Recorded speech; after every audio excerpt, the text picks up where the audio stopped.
سے میری گزارش ہے کہ جو حقوق زوجین ہیں یہ سب آپ سیکھیے. بیوی کا آپ پر کیا حق ہے، اس کے کیا فرائض ہے، آپ کا کیا حق ہے، کیا فرائض ہے. اسی طرح طلاق کے مسئلے ضرور سیکھیے گا. یہ میری نصیحت اور وصیت یاد رکھیے گا کہ بعض اوقات انسان کو شعور بھی حاصل نہیں ہوتا اور علم سے تو ہم پہلے ہی خالی ہیں، اور انسان کی زبان سے کچھ جملے نکلتے ہیں اور بیوی فوراً نکاح سے نکل جاتی ہے. اس کے بعد لڑائی جھگڑے میں آپ کے بعد ہم صلح تو کر لیتے ہیں، لیکن اب صلح نکاح کے بغیر ممکن نہ تھی، لیکن ہمیں نہیں پتا تھا اور ہم ساتھ رہنے لگے. تو پھر یاد رکھیں بغیر نکاح کے ساتھ رہیں گے اور جو آگے گناہ ہوگا وہ الامان والحفیظ. میں ایک مثال آپ کو دیتا ہوں. بیوی کہہ رہی ہو کہ طلاق دے دو، مجھے چھوڑ دو، اور شوہر جواب میں اس مذاکرہ طلاق کی محفل میں کہہ دے جا دفع ہو جا، فوراً طلاق پڑ جائے گی، لڑکی نکاح سے نکل جائے گی. لیکن یہ ہمیشہ نہیں ہوتا کہ جب بھی کہیں گے جا دفع ہو جا ہو جائے گی. اس کے لیے ذرا ایک ماحول چاہیے. جسے میں نے بتایا عورت مطالبہ کر رہی ہو، اس کے جواب میں انسان کہے گا فوراً نکاح ٹوٹ جائے گا، نیت ہو یا نہ ہو، کیونکہ یہاں مذاکرہ طلاق ہی نیت کے قائم مقام ہے. آپ یقین کیجئے جب میں نے احکام شریعت میں طلاق کے مسائل بیان کیے، اتنے مسائل میرے سامنے آئے. ایک مسئلہ تو ایسا آیا کہ 20 سال پہلے شوہر نے طلاق دی تھی، 20 سال پہلے، اور ان کو پتہ نہیں تھا. مثلا لڑکی نے مجھے کہا کہ میرے شوہر نے 3 طلاقیں دی. میں نے کہا تم نے تو طلاق دے دی ہے، زبان سے طلاق دی. تو شوہر نے کہا کہ ارے بے وقوف، زبان سے طلاق کوئی ہوتی ہے، لکھ کر ہوتی ہے. تو کہنے لگے میں بھی جاہل، شوہر بھی جاہل، ہم ساتھ رہ رہے ہیں 20 سال ہو گئے ہیں، کتنی اس دوران بچے پیدا ہوئے ہیں.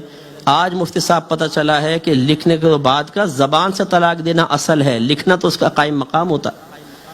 تو اب میں علیحدہ ہوئی ہوں. ایسی ایک شخص نے پوچھا کہ جی وہ میں نے اپنی بیوی کو طلاق دی تو میری ماں رونے لگی کہ یہ تو نے کیا کر دیا، بہو کو طلاق دے دی. تو میرے ابا جان آ گئے. ابا جان نے کہا کیا مصیبت آ گئی؟ تو میری امی نے کہا کہ ارے بیٹے نے طلاق دے دی ہے. تو ابا جان نے پوچھا کیسے دی ہے؟ تو کہا کہ یوں کہا ہے میں نے اس کو طلاق دی میں نے اس کو طلاق دی. تو کہنے لگا میرے ابا جان نے کہا اس طرح کوئی طلاق ہوتی ہے؟ دیکھو میں دے کے بتاتا ہوں.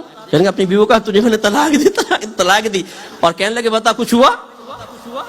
یعنی وہ بابا جی سمجھ رہے تھے کہ میں نے تو طلاق دی، بم پھٹے گا، سب چھت وت گرے گی، پھر دوبارہ طلاق دیں گے، دیواریں ہلیں گی، پھر کچھ ہوگا. وہ بہو تو گئی تھی، اپنی بیوی بھی گئی ہاتھ سے. یہ جہالت کا نتیجہ ہے. ایسے ہی ایک لڑکے نے 3 طلاقیں دی. وہ لڑکی نے مجھے بتایا کہ مفتی صاحب میری ساس کسی مولوی صاحب کے پاس چلی گئی، اور میں آپ سب سے گزارش کرتا ہوں کہ دیکھیں داڑھی رکھنا سنت واجبہ ہے، ضرور رکھیے. اور یہ مت سوچئے کہ جی مجھے علم نہیں ہے تو داڑھی رکھنے کا کیا فائدہ. آپ داڑھی رکھیں، لیکن کبھی بھی کوئی آپ سے مسئلہ معلوم کرے، اگر نہیں آتا اس میں شرم کی کوئی بات نہیں ہے. آپ کہیں کہ مجھے معلوم نہیں. اللہ کرم ہے کہ ہم بھی شرم نہیں کریں گے. اگر ہمیں مسئلہ معلوم نہیں، ہم کہیں گے ہم دیکھ کے بتا دیں گے، ہمیں معلوم نہیں ہے. یہ ایک عالم کی شان ہوتی ہے، یہ کوئی مطلب نکمہ پن نہیں ہے. امام مالک رحمۃ اللہ علیہ کے شاگرد کہتے ہیں کہ جو امام مالک نے سوالات کے جواب میں لا ادری فرمایا، اگر ہم ان اقوال کو جمع کر دیں تو کئی رجسٹر بن جائیں گے. لا ادری مینز میں نہیں جانتا. تو اب ہوا کیا، کہتے ہیں کہ وہ ساس صاحبہ کسی حافظ صاحب کے پاس چلی گئی اور ان کو کہا جی میرے بیٹے نے 3 طلاقیں دے دی. اس نے کہا جی کوئی بڑا پرابلم نہیں ہے، 60 مسکینوں کو کھانا کھلائے، تمام طلاقیں ختم ہو جائیں گی. کہنے لگی میری ساس نے کھانا کھلایا، ہمارے گھر آ کے کہا ہم نے مولوی صاحب سے معلوم کر لیا ہے، بیٹی کو بھیج دو. کہنے لگی میں چلی گئی اور آج تک گھر میں زنا ہو رہا ہے، کیونکہ 3 طلاق کے بعد بغیر حلالہ کے تو ساتھ نہیں رہ سکتے. وہ زنا ہے. جو پیدا ہوں گے بچے ولد الزنا ہوں گے. آپ یقین کیجئے میری 26 سالہ زندگی میں چونکہ ایز اے مفتی ورک کر رہا ہوں اور پورے ورلڈ سے مجھے میلز آتی ہیں، گھروں کے اندر زنا ہو رہے ہیں، گھروں کے اندر، اور پتہ نہیں ہے. میں آپ سے گزارش کرتا ہوں ایک تو اپنا محاسبہ کر لیں، دوسرا اپنے بچوں کی فکر کریں. اگر آپ نے اپنے بیٹے بیٹی کو مسئلہ نہیں سکھایا اور سنجیدگی اختیار نہیں کی تو اللہ نہ کرے، میں دعا کرتا ہوں کہ ایسا کبھی نہ ہو، لیکن آپ کے اس بات کو پسند کریں گے کہ آپ کی بیٹی کم علمی میں زنا کرتی رہے نادانستہ طور پر، یا آپ کا بیٹا ایک زانی کی زندگی گزارے؟ یقیناً پسند نہیں کریں گے. لیکن یہ یاد رکھیں کہ جس نے نبی کریم صلی اللہ علیہ وسلم کے احکام کو معمولی سمجھ کے پس پش پھینکا، وہ اس قسم کی مصیبتوں میں گرفتار ہو ہی جاتا ہے. اس کے بعد پھر گناہوں کی معرفت. یہ 3 چیزیں آپ کو حاصل کرنی ہیں: عقیدے کا علم، احکام شرعیہ عملیہ. اب مثلا ایک میں بات اور عرض کر دوں، بہت سارے یہاں بزنس مین بیٹھے ہوں گے، لیکن کیا آپ نے تجارت کے اسلامک لاز پڑھے ہیں؟ کہ کیا اصول اللہ نے ہمیں دیے ہیں تجارت کرنے کے، رینٹ پہ چیز کو لینے دینے کے؟ عموماً نہیں ہوتے. ہم معلوم نہیں کرتے اس سے ذرا سی بے احتیاطی سے رزق حلال حرام میں بدل جاتا ہے. ذریعہ بہت اچھا ہوتا ہے لیکن طریقہ کار کی وجہ سے وہ کسب خبیث بن جاتا ہے, بیع فاسد ہو جاتی ہے اور مسائل پیدا ہوتے ہیں. تو اس لیے میں گزارش کروں گا کہ اطاعت بغیر علم کے نہیں ہو سکتی, اور علم کم از کم ان 3 چیزوں کا ضروری ہے. عقائد بما دلائل, نمبر 2 احکام شرعیہ عملیہ جو ضروری ہے ان کا اتنا علم کہ آپ غلطی سے محفوظ رہ کر اپنی عبادات اور معاملات کو صحیح طریقے سے کر سکے. تیسرا گناہوں کی معرفت, اور اس کے لیے الحمدللہ حضرت صاحب جیسی عظیم شخصیت یہاں موجود ہے. میں بہت خوش ہوا, حضرت سے میری بھی میٹنگ ہوئی, ماشاءاللہ ادارہ چلا رہے ہیں. اپنی بچیوں کو یہاں بھیجیں, آپ خود بھی آئیے. میں بلکہ حضرت سے گزارش کروں گا کہ ایک فرض علوم کورس لانچ کر دیں جس میں عمر کی کوئی قید نہ ہو. 3 مہینے کا کورس رکھ لیں, انشاءاللہ یہ اچھا کور ہو سکتا ہے اگر آلٹرنیٹ ڈیز میں بھی آپ آئیں. 3 مہینے کا, ہم تو سنڈے کورسز کے نام سے رکھتے ہیں. 2 سے 5 3 گھنٹے کی کلاس ہوتی ہے, 3-4 مہینے کا کورس ہوتا ہے. یہ تمام چیزیں ہم تقریباً عقائد اسلام کورس ہے, وراثت کورس ہے, حقوق زوجین کورس سے کور کرا دیتے ہیں. اور ماشاءاللہ اس میں انجینئر, ڈاکٹر, پروفیسر, خواتین بھی آتی ہیں اور مرد حضرات بھی آتے ہیں اور مسائل سیکھ لیتے ہیں.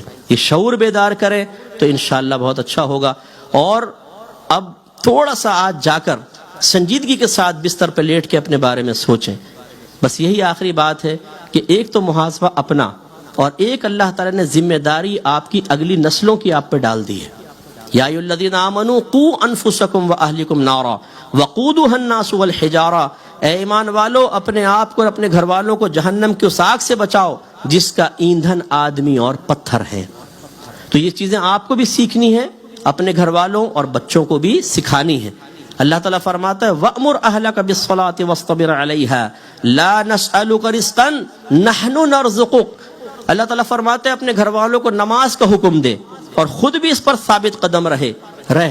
ہم تجھ سے رزق کا سوال نہیں کرتے, رزق تو ہم تمہیں عطا فرمائیں گے. یہ بھی ہمارا ایک ہوتا نا ہیلا, مفتی صاحب کیا کریں. ایک کو میں نے کہا جی درس قرآن میں, اور مفتی صاحب بھی بچوں کے لیے کمانا بھی تو عبادت ہے. تو میں نے کہا کہ بھی عبادت ہے, ہی عبادت نہیں ہے. بھی اور ہی میں فرق ہوتا ہے نا. جیسے آپ کہیں کہ جی چاول بھی لے لیجئے, اس کا مطلب ہے پہلے کوئی سالن وغیرہ کھا رہے ہیں تو بھی, پہلے کچھ ہوتا ہے پھر بھی. اور اگر میں کہوں چاول ہی لیجئے, اس کا مطلب اور کچھ نہیں صرف یہ. تو اب یہ کہتے ہیں جی کمانا بھی تو عبادت ہے. تو اگر بھی عبادت ہے تو پھر تو آپ کو دوسرے کام بھی کرنے ہوں گے, لیکن مراد لے رہے ہوتے ہیں ہی عبادت ہے. بس کمائی میں لگ جاؤ, بچوں کا مستقبل بہتر بناؤ, انہیں تربیت سے عاری رکھو, اور کل سر پکڑ کے بیٹھ جاؤ جب وہی اولاد معاذ اللہ غیر مسلم سے شادی کر رہی ہو, وہی ڈرگز کی طرف چلی جائے, وہی ماں باپ کی آنکھوں میں آنکھیں ڈال کے بدتمیزی کر رہی ہو, پھر احساس ہوتا ہے کہ جب ہم نے ایک عمر تھی ان بچوں کو سکھانا تھا اور دین کو معمولی سمجھ کر نبی کریم صلی اللہ علیہ وسلم کے احکامات کو بوجھ سمجھ کر خود بھی بے عمل رہے اور بچوں کو بھی اس سے دور رکھا, آج اس کا وبال ہم بھگت رہے ہیں. کتنے گھرانے ایسے ہیں, ماں باپ روتے ہیں ہمارے سامنے, یقین کریں آنسوؤں سے روتے ہیں, صاحب دعا کریں بیٹا آوارہ گرد ہو گیا. مذہب بدل لیے ہیں بچوں نے, لڑکیاں غیر مسلمین سے نکاح کر رہی ہیں. آپ بھی جانتے ہیں, اللہ نہ کرے ہمارے گھروں میں ایسا ہو, لیکن اگر ہم نے سنجیدگی اختیار نہیں کی اور اپنے آقا صلی اللہ علیہ وسلم کی غلامی کا حقیقی ثبوت نہ دیا اور اپنے آقا کے احکام کو معمولی سمجھ کر چھوڑنے کی عادت بد کو ترک نہ کیا, تو اللہ نہ کرے ایسی کوئی چیز میرے آپ کے سامنے بھی آ سکتی ہے. اللہ تعالیٰ سے دعا ہے کہ رب کریم جو کچھ ہم نے سنا اسے ذہن میں محفوظ رکھنے, دوسروں تک پہنچانے, عمل پیرا ہونے کی توفیق عطا فرمائے. آمین. وآخر دعوانا ان الحمد للہ رب العالمین.